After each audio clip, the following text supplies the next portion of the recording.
So what we were discussing last? We were discussing different types of mutation, right? Now So today, mutation. today we will discuss mutagens. Okay. Now understand what is mutagen. Any component that can impart mutation is known as mutagen. Okay.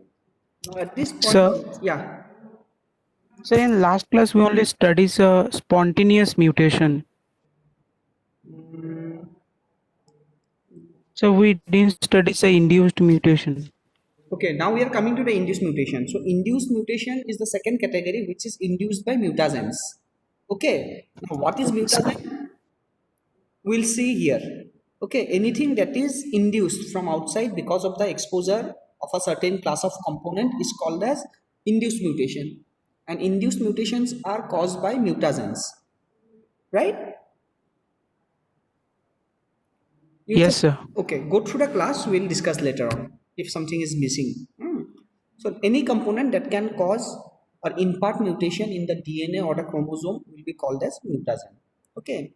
Now many people get confused with carcinogen, right? Carcinogen and mutagen, right? Now the definition of carcinogen is that any chemical that can cause cancer is called as carcinogen, right? Now how does they cause the cancer? They cause the cancer by imparting mutation, right? So all carcinogens are definitely a mutagen, but many of the mutagens may not be a carcinogen. So you can write down all carcinogens are mutagens, while most of the mutagens are carcinogen. I hope you have understood this point. Okay. So anything which is known as carcinogens has to be a mutagen, because without causing a mutation, they cannot cause cancer. Okay. But all mutagens are not necessarily termed as a carcinogen, because some of them although causes mutation but does not lead to the development of cancer. So some of the mutagens are also not carcinogen and some of the mutagens are carcinogens.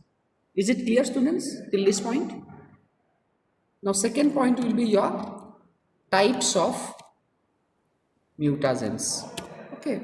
Now when we say what are the types of mutagens, it is broadly divided into three categories. One is your physical mutagen, second one is your chemical mutagen, and third is your biological mutagens, right? So I will be sharing a picture with you people so that you get an idea about the different types of mutagens, right? Just give me a minute.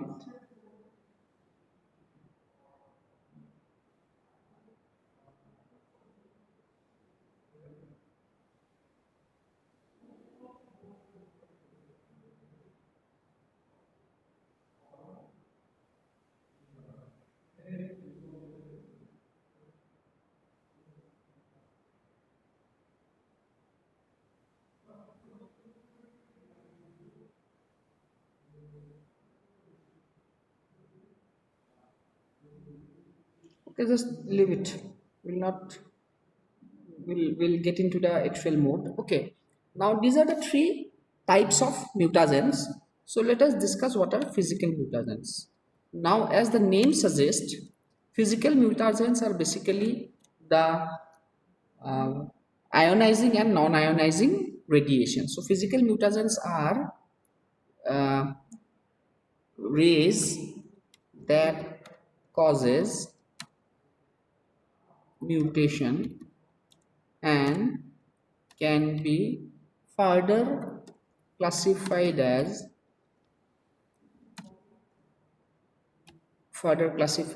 number one, ionizing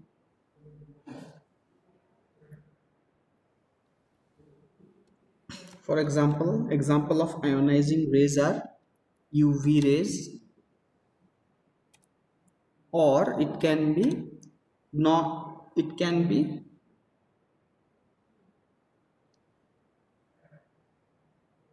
sorry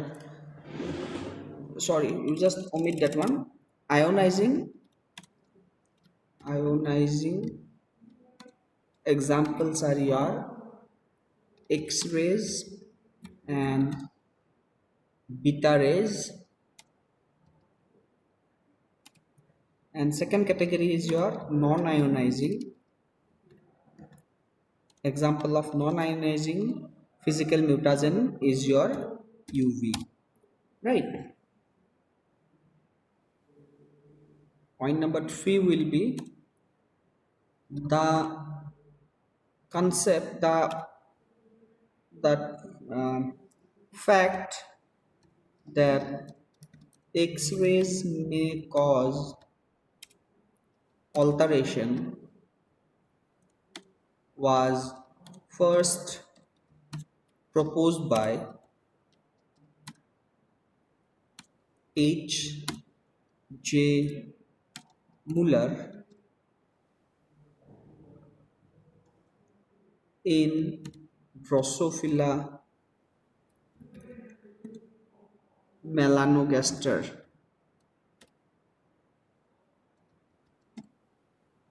Okay, so the first experiment that proved that X-rays can impart mutation was demonstrated by an experiment in Drosophila melanogaster by a scientist known as Muller. Okay, am I clear till this point? Now see, when we see the effect of UV rays, let's see the effect of UV rays. If we see the effect of UV rays, we can see that UV radiation is subclassified. You can write down UV rays are subclassified into three categories, namely UV. I'll show you how UV affect the DNA. UVA, which ranges between 400 to 320 nanometer. Then UVB type, that is where the wavelength is between 320 to 280 nanometer, and UVC, this is the third category. The entire UV spectrum has been subclassified into three categories, UVA, B and C, and UVC is between, the wavelength of UVC is between 280 to 100 nanometer. Okay, when we see the pattern of the UV, the range of the UV wavelength, one thing is sure that when we see the exposure of UV with the human being DNA, then we can find that DNA absorbs maximum UV radiation at a particular wavelength. Okay, so the wavelength that attracts maximum UV is at 260 nanometer. That is why whenever we see UV radiation under spectrophotometer, we import 260, we fix it at 260 nanometer. So at 260 nanometer, UV have the maximum exposure to the human DNA, and this leads to the formation of dimers. Those are particularly, it forms pyrimidine dimers. Now what is pyrimidine dimers? Now we'll see the structure of pyrimidine dimers. That is nothing but a mutation which is caused because of the exposure of your UV radiation at 260 nanometer, right? So if you can go back to your WhatsApp group, okay, I'm posting one particular diagram where you can see the formation of a thiamine dimer.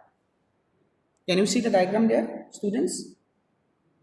Can you see the diagram? Students, can you see the diagram in the WhatsApp group? Yes, sir. Yes, just draw that diagram, then I'll explain.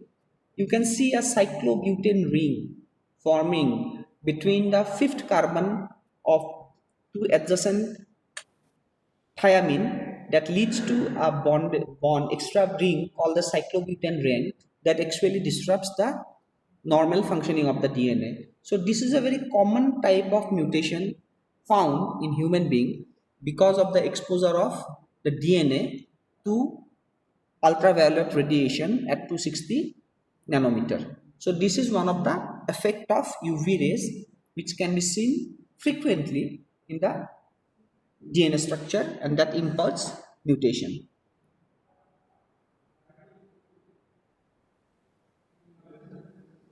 Okay, so at point number 7 will come. At point number 7 will be the diagram.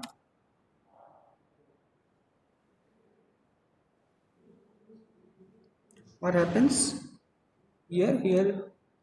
The adjacent pyrimidines, in this case it is thiamine, the adjacent pyrimidine becomes covalently linked by the formation of a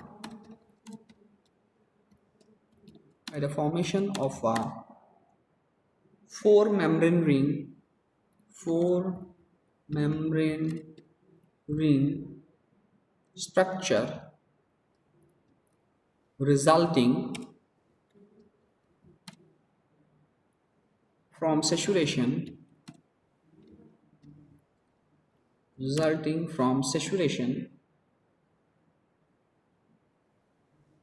of their respective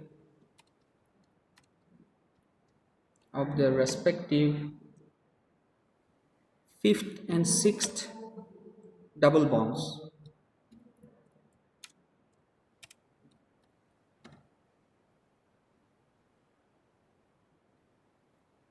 This structure is known as pyrimidine dimers.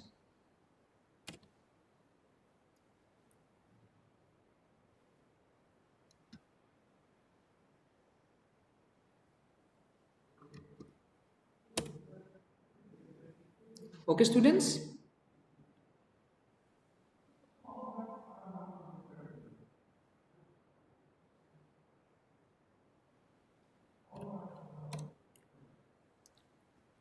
Students, have you finished?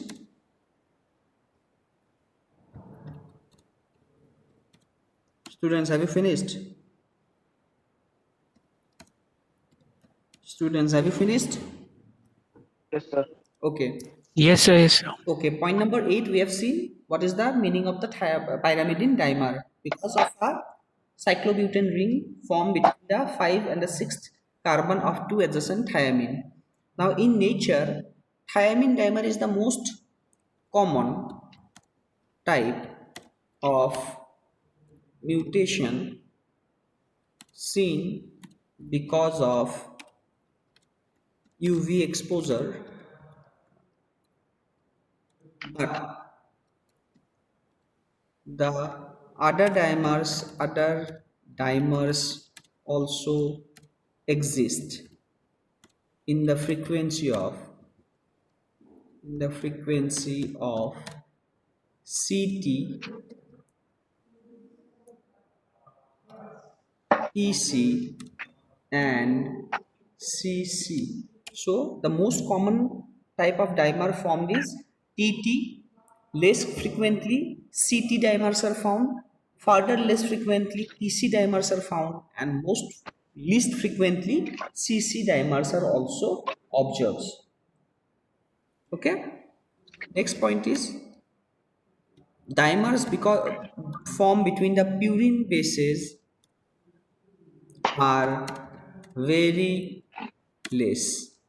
So most of the dimers are pyrimidine dimers. Either it will involve cytosine and thymine, right? This is example one of the type of mutation created by UV radiation. Okay. Now the second common type of mutation caused by UV is 6-4 photolesions. So the first category of mutation imparted by UV rays are your dimers, pyrimidine dimers. The second type of mutation caused by UV radiation is 6-4 photolesions. Okay, what happens in 6-4 photolation? In this particular type of photoproduct, carbon number 4 and 6 of adjacent pyrimidines become covalently linked.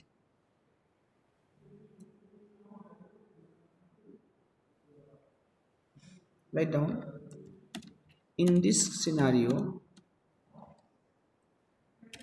the fourth and sixth carbon of two adjacent nucleotide are linked to form the lesion. Okay, students, till this point, is it clear?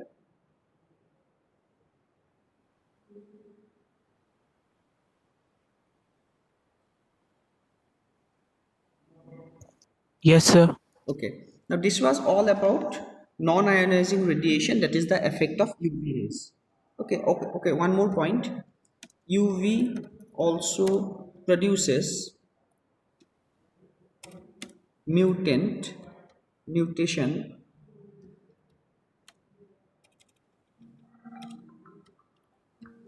by creating cytosine hydrates. Okay, so I'll give you a diagram in the WhatsApp group.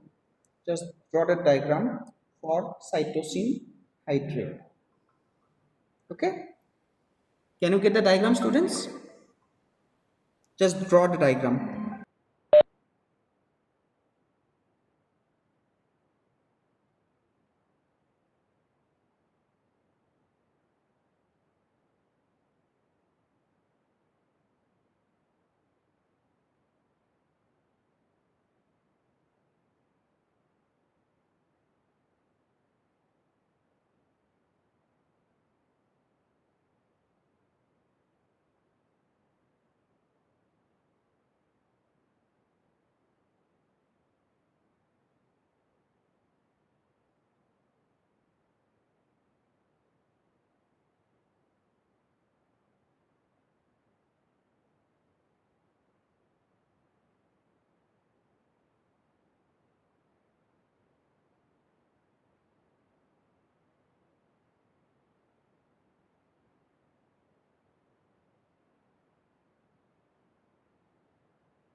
Students, have you finished? So then the diagram. Yes, sir. Okay.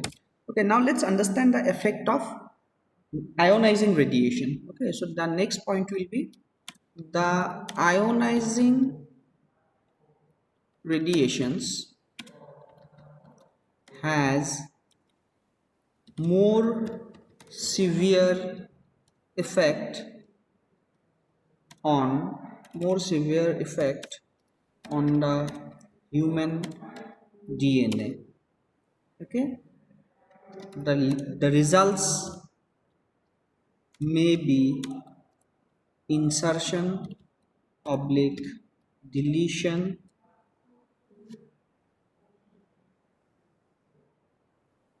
type of mutation, or even or even more catastrophic, more serious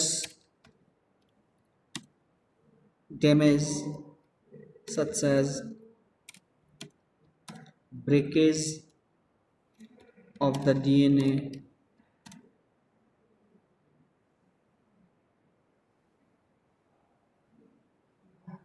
okay. So this is more severe type of the damage is caused by X-rays or gamma rays. So they are more harmful in nature compared to the UV rays, because non-ionizing radiation generally has got three types of mutation type. One is the dimer formation, the other one is the lesion formation, and the third one is the hydrate formation. But the ionizing radiation such as your beta rays and your X-rays has got more catastrophic event on the human health, and they directly damages the DNA. Okay, so the physical mutagen health part has been done in this class. In the subsequent class we will go for the second category of mutagen, that is chemical mutagens. Okay, and in physical mutagens heat also comes as a agent. So heat generally produces AP or baseless site. Okay, point number 15, before writing the chemical mutagen you write down heat can also act as physical mutagen, and it causes AP. AP stands for apurinic, apurinic or AP pyrimidinic, pyrimidinic or baseless sites. This is the virtue by which heat also can causes physical mutation. Okay. So in the next class we'll go for chemical mutagens. Chemical mutagens might take two classes because there are many chemical agents that causes mutation, and many of this will come as a competitive question in your upcoming days. In physical mutagen you have to understand the ranges of UV, what are the different types of product that are caused because of the exposure of UV, like the photo product, the lesion, the hydrates, and the dimer. Which one is more dangerous? Ionizing radiations are more dangerous because the extent of damage caused by the ionizing radiation is much higher, right?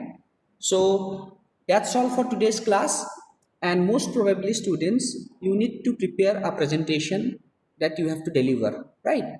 So once we are done with the syllabus we'll start taking the presentations. Okay, once the mutation is over, your syllabus is done, then we may have 4-5 repeat classes and followed by your presentation. So the title of your presentations will be provided by me, maybe tomorrow or day after tomorrow.